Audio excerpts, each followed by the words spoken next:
দ্বিতীয়বার আমেরিকার প্রেসিডেন্ট হচ্ছেন ডোনাল্ড ট্রাম্প। এর আগে 2020 সালে নির্বাচনে হেরে গিয়েছিলেন তিনি। 4 বছর পর আবার হোয়াইট হাউসে ফিরছেন ট্রাম্প। বিশ্বের সর্বশক্তিমান দেশের প্রেসিডেন্টের মোট সম্পত্তির পরিমাণ কত, প্রেসিডেন্ট হিসেবে কত বেতনই বা পাবেন তিনি, সেটা আজ আমরা জানব। ব্লুমবার্গের রিপোর্ট অনুযায়ী ডোনাল্ড ট্রাম্পের মোট সম্পত্তির পরিমাণ 6.49 কোটি বিলিয়ন ডলার। সম্প্রতি 45.9 মিলিয়ন ডলার অর্থাৎ 1.5% কমেছে ট্রাম্পের সম্পত্তির পরিমাণ।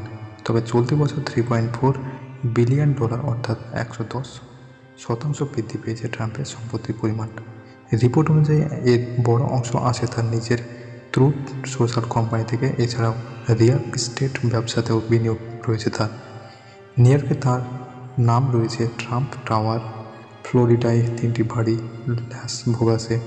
লাস ভেগাসে রয়েছে ট্রাম্প ইন্টারন্যাশনাল হোটেল। এছাড়াও ট্রাম্পের নামে রয়েছে মার আলাগো ক্লাব, গল্ফ কোর্সেস।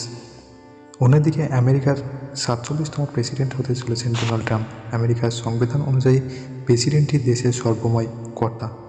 প্রেসিডেন্ট হিসেবে ট্রাম্পের বার্ষিক বেতন 3,36,00,000 টাকা।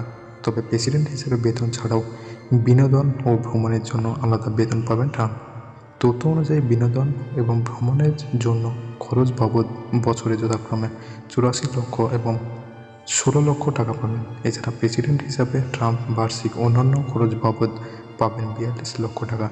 সব মিলিয়ে আমেরিকার প্রেসিডেন্টের জন্য বরাদ্দ করা হয়েছে 7,78,00,000 টাকা। এখানে শেষ নয়, বিজনেস ইনসাইডারের প্রতিবেদন অনুযায়ী হোয়াইট হাউসকে নিজের পছন্দ মতো সাজানোর জন্য ট্রাম্প পাবেন 84 লক্ষ টাকা। এছাড়াও limousine, marine one, air force one, the বিস্টের মতো গাড়ি ও বিমানের ব্যবস্থা থাকবে যাতায়াতের জন্য। নিরাপত্তার দিক থেকেও যা বিশ্বে শ্রেষ্ঠ। বার্ষিক পেনশন হিসাবে বছরে 1.5 কোটি টাকারও বেশি পেয়ে থাকেন আমেরিকার প্রেসিডেন্ট। পাশাপাশি আজীবন তিনি বিনামূল্যে স্বাস্থ্য পরিষেবা তার মিলবে।